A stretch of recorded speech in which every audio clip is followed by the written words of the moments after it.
नमस्कार दोस्तों, जय हिंद, जय श्री राम। अयोध्या में भव्य राम मंदिर की प्राण प्रतिष्ठा की तैयारियां जोरों पर चल रही हैं। हर दिन ऐसी खबरें सुनने को मिलती हैं जिससे पता चलता है कि राम मंदिर को लेकर जनता का उत्साह, उनका इमोशन और उमंग की तमाम ऊंचाइयां पार कर चुका है।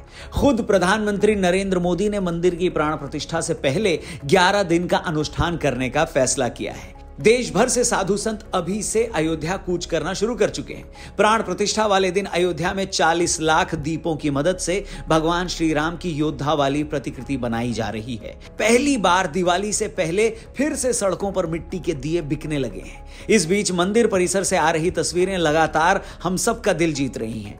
राम मंदिर के 14 स्वर्ण जड़ित दरवाजे तैयार हो चुके हैं। गुजरात से लेकर उड़ीसा तक न जाने कितने राज्यों से झांकियां अयोध्या के लिए चल चुकी हैं। मेहमानों के लिए खास प्रसाद अभी से तैयार किए जा रहे हैं। अयोध्या से लेकर नेपाल तक पुलिस हाई अलर्ट पर है। अकेले अयोध्या शहर में 10,000 से ज्यादा सीसीटीवी कैमरे लगा दिए गए हैं।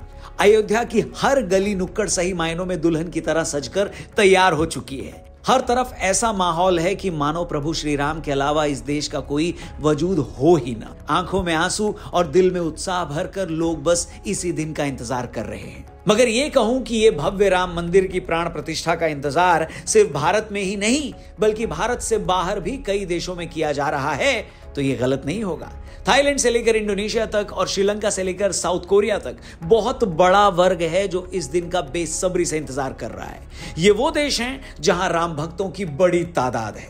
ये वो देश हैं जिनका हमारी तरह भगवान श्री राम से नाता सदियों पुराना है। भारत में श्री राम की नगरी को हम अयोध्या कहते हैं, वहीं इंडोनेशिया में इसे योग्या के नाम से जाना जाता है। हम राम कथा बोलते हैं, इंडोनेशियन इसे ककनिन या काकावीन रामायण बुलाते हैं। हमारे यहाँ प्राचीन रामायण के रचयिता महर्षि वाल्मीकि हैं तो वहीं इंडोनेशिया में इसके रचयिता कवि योगेश्वर हैं। थाईलैंड की राजधानी को तो 15वीं सदी में अयुथया कहा जाता था। इसे स्थानीय भाषा में वहां के लोग अयोध्या ही बोलते हैं। यहाँ के लोग अपने राजा को भगवान राम का वंशज मानते हैं और उन्हें विष्णु का अवतार कहते हैं। थाई संस्कृति और साहित्य का रामायण और राम से काफी जुड़ाव है। यहाँ के राजा अपने नाम के साथ राम लिखते थे। थाईलैंड के मौजूदा राजा को भगवान राम का 10वां वंशज माना जाता है। यहाँ तक कि उनके राज्याभिषेक के लिए गोरखपुर से पंडित गए थे। और तो छोड़िए, थाईलैंड की राजधानी बैंकॉक को महेंद्र अयोध्या भी कहा जाता है। लोगों का मानना है कि ये अयोध्या इंद्र ने बसाई थी। मगर इन सब जुड़ावों में सबसे दिलचस्प कहानी आती है दक्षिण कोरिया से। मैं दावा करता हूं ये एक ऐसी कहानी है जिसके बारे में आपने शायद ऊपर ऊपर से तो सुना होगा, मगर इतने डिटेल में, इतने विस्तार से आपको आज तक किसी ने कोरिया के अयोध्या कनेक्शन की कहानी नहीं सुनाई होगी। मगर इससे पहले कि मैं दक्षिण कोरिया के अयोध्या कनेक्शन पर आऊं, मैं दक्षिण कोरिया से भारतीयों के उस कनेक्शन की बात कर लेता हूं जिसे लेकर स्पेशली हमारी यंग जनरेशन, युवा पीढ़ी खास तौर पर बहुत एक्साइटेड होती है। जी हां, कोरियन ड्रामास, जिसके लिए आज के युवा बावले हुए पड़े हैं। आपको बता दूं, Amazon मिनी टीवी पर आप भर भर के ये कोरियन ड्रामास देख सकते हो, और वो भी हिंदी में, वो भी बिल्कुल फ्री। आप जिस शो का नाम लोगे वो यहां मिल जाएगा आपको। शी वॉज प्रिटी से लेकर वेट लिफ्टिंग तक, W2 वर्ल्ड से लेकर टेम्पटेड तक, चीयर अप तक आपको यहां सारे शोज मिल जाएंगे। इतना ही नहीं, हर हफ्ते आपको नए शोज भी मिल जाएंगे। मिनी टीवी प्ले स्टोर पर भी फ्री में अवेलेबल है। इसमें बहुत सारे शोज तो तमिल और तेलुगु में भी डब्ड है। सच में एक से एक कमाल शोज हैं। मगर इसमें जो सबसे कड़क एक नंबर मुझे लगा वो है W2 वर्ल्ड। ये तो भाई अलग ही लेवल पर है। ये कांगचुल की कहानी है जो ओलंपिक्स का गोल्ड मेडलिस्ट है। उसके पूरे परिवार की हत्या होने के बाद कैसे उसकी पूरी लाइफ ही बदल गई और एक ही मकसद पर वो चलने लगी, असली कातिल को ढूंढना। अब बॉस, मैं अब ज्यादा नहीं बताऊंगा, डिस्क्रिप्शन में लिंक दिया, उस पर क्लिक करके जाके आप खुद ही चेक कर लो, ठीक है।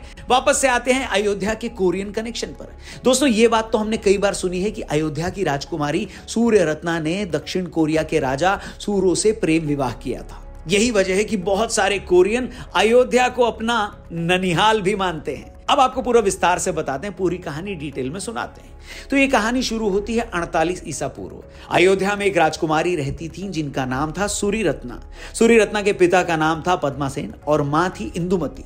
पद्मासेन का कौशल साम्राज्य पर राज था। उस समय कौशल साम्राज्य आज के यूपी से लेकर ओडिशा तक फैला था। एक दिन पद्मसेन को सपना आया कि उनकी बेटी का विवाह कोरिया के राजा किम सोरो से हो गया। अपने इसी सपने की मर्यादा रखते हुए पद्मसेन ने अपनी बेटी सूरी रत्ना को पूरे लाव लश्कर के साथ समुद्र के रास्ते कोरिया भेज दिया। 2 महीने की लंबी यात्रा के बाद रानी सूरीरत्ना कोरिया के ग्योंगसांग राज्य के किमहे शहर पहुंच गई। जिस दौरान सूरीरत्ना कोरिया की समुद्री यात्रा पर निकली थी, उसी दौरान कोरिया में राजा किम सोरो पर शादी के लिए दबाव पड़ रहा था। लोग प्रेशर बना रहे थे। उनके दरबारी लगातार उन्हें यह सलाह दे रहे थे कि वो अपने राज्य की किसी कुंवारी लड़की से विवाह कर ले, मगर किम सोरो का मानना था कि उनकी शादी स्वर्ग से तय की जाएगी। इसके बाद उन्होंने अपने साथियों को आदेश दिया कि वो घोड़े और बोट लेकर उनकी राजधानी के दक्षिण में एक आइलैंड की तरफ जाएं। सोरो से आदेश मिलने के बाद उन लोगों ने वही किया। वहां पहुंचकर उन्होंने देखा कि उनकी तरफ एक जहाज आ रहा है। उन्होंने फौरन इसकी जानकारी राजा को दी। इसके बाद सोरो ने राज्य के कुछ और वरिष्ठ अधिकारियों को वहां भेजकर उन लोगों को दरबार में लाने के लिए भेजा, मगर रानी सूरीरत्ना ने यह कहते हुए उनके साथ जाने से इनकार कर दिया कि वो अनजान लोगों के साथ कहीं नहीं जा सकती। कहते हैं इसके बाद राजा ने वहीं पहाड़ी की तलहटी पर उन लोगों के लिए टेंट लगाने का आदेश दिया। टेंट लगने के बाद रानी सूरीरत्ना अपने काफिले के तमाम लोगों के साथ टेंट में आ गई। कहा जाता है कि रानी सूरीरत्ना के साथ आए लोगों के पास सोना, चांदी और बहुत कीमती सामान थे जो वो तोहफे के तौर पर अपने साथ लाए थे। रानी के टेंट में पहुंचने के बाद राजा भी उनसे मिलने वहां पहुंचे। रानी सूरीरत्ना ने जब सोरो को अपने सपने के बारे में बताया तो राजा का जवाब सुनकर भी वो सन्न रह गई। सोरो ने कहा कि उन्हें भी सूरीरत्ना के वहां आने का पहले से ही आभास हो गया था, इसलिए उन्होंने दरबारियों के कहने के बावजूद किसी और से शादी नहीं की। इसके बाद रानी सूरीरत्ना के साथ आए बहुत सारे लोग जब वापस जाने लगे तो राजा सोरो ने उन्हें बहुत महंगे महंगे तोहफे दिए। रानी के साथ आए बाकी लोग तो वहां से चले गए, मगर उनके 2 सेवक और उनकी बीवियों को राजा सोरो ने अपने महल के पास अलग घर दे दिए। राजा सोरो से शादी के बाद रानी सूरीरत्ना को हियो होंग ओक नाम दिया गया। शादी के बाद रानी सूरीरत्ना ने सोरो से कहा कि वो अपने 2 बच्चों को अपना सरनेम देना चाहती। कहा जाता है कि महारानी हियो होंग ओक और राजा किम सोरो के कुल 12 बच्चे हुए। आज कोरिया में कारक गोत्र के तकरीबन 60 लाख लोग खुद को राजा किम सोरो और अयोध्या की राजकुमारी का वंशज मानते हैं। इस वंशज के लोग किम्हे के बाशिंदे थे। किम्हे पुसान के नजदीक था, जिसे आज बुसान का नाम दिया गया। आबादी के लिहाज से बुसान आज सियोल के बाद साउथ कोरिया का दूसरा सबसे बड़ा शहर है। और तो और बीबीसी की एक रिपोर्ट की माने तो दक्षिण कोरिया के पूर्व राष्ट्रपति किम डेई जंग और पूर्व प्रधानमंत्री हियो जियोंग और जोंग पिल किम भी रानी सूरीरत्ना के कारक वंश से ही आते हैं। इस वंश के लोगों ने उन पत्थरों को आज तक संभाल कर रखा है जिनके बारे में यह माना जाता है कि सूरीरत्ना अपनी समुद्री यात्रा के दौरान अपनी नाव को संतुलित रखने के लिए अपने साथ अयोध्या से उन्हें लाई थी। दोस्तों, रानी सूरीरत्ना की इस सारी कहानी का जिक्र कोरियाई ग्रंथ सांगयुक युसा में मिलता है। इस ग्रंथ को सांगयुक सकी भी कहते हैं। इसका मतलब होता है 3 राज्यों की याद का वर्णन। सूरीरत्ना के बारे में कहा जाता है कि वो 189 साल जिंदा थी, 189 ईयर्स। रानी की याद में आज किम्हे शहर में एक स्मारक भी बनाया गया है। उनके स्मारक के ठीक सामने एक शिलालेख भी है जिसके बारे में लोग मानते हैं कि उसे रानी अपने साथ अयोध्या से कोरिया ले आई थी। क्या बात है दोस्तों, क्या ही लाजवाब कहानी है और क्या ही खूबसूरत इमोशन। भारत में अब भी बहुत से लोग सूरीरत्ना की सच्चाई के बारे में नहीं जानते, मगर दक्षिण कोरिया में उन्हें लेकर जबरदस्त भावना है, जबरदस्त इमोशन है। इसलिए आज जब अयोध्या में भव्य राम मंदिर का निर्माण हो रहा है तो भारत के साथ लाखों कोरियाई लोग भी भावुक हैं। आप सुनिए खुद भारत में कोरिया के एम्बेसडर ने इस बारे में क्या कहा था। Ayodhya is very important for both of us historically. So,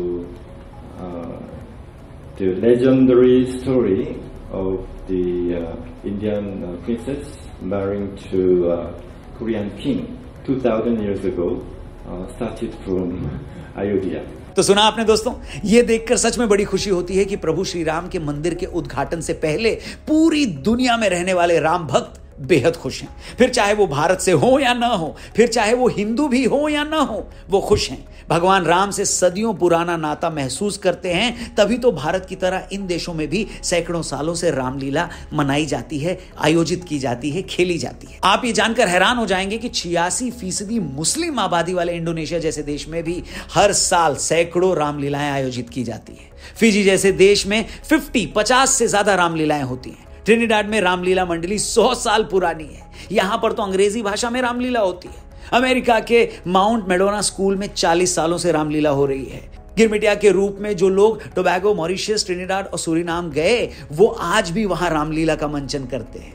और तो और राम मंदिर की प्राण प्रतिष्ठा से पहले अयोध्या में दुनिया भर से आए तकरीबन 3,500 कलाकार मिलकर रामलीला का मंचन करेंगे। ये सब देखकर और सुनकर मन सचमुच आनंद से भर जाता है। इनफैक्ट आपको भी ये सब सुनकर कितनी खुशी हुई होगी, है कि नहीं? इनफैक्ट आप में से बहुत सारे लोगों ने ये कहानी पहली बार सुनी होगी। क्या रिएक्शन है, क्या फीलिंग है, प्लीज कमेंट सेक्शन में कमेंट करके जरूर बताइएगा। लेकिन साथ ही साथ ये देखकर ना दोस्तों दुख भी होता है कि जहां एक तरफ दुनिया इतनी खुश है, वहीं अपने भारत में ही ऐसे भी लोग हैं जो इनवाइट देने पर, न्योता देने के बाद दर्शन करने मंदिर नहीं जा रहे हैं। बताइए, मैं इस वीडियो का अंत मैं किसी नेगेटिव टोन पर तो नहीं करना चाहता, मगर यह देखकर सचमुच बड़ा दुख होता है। खैर छोड़िए, आज दुख की नहीं खुशी की बात करेंगे। और भारत के अलावा इतने देशों में लोग इस मौके पर खुश हैं, तो इससे सुखद एहसास, इससे बढ़िया फीलिंग और क्या हो सकती है, बताइए।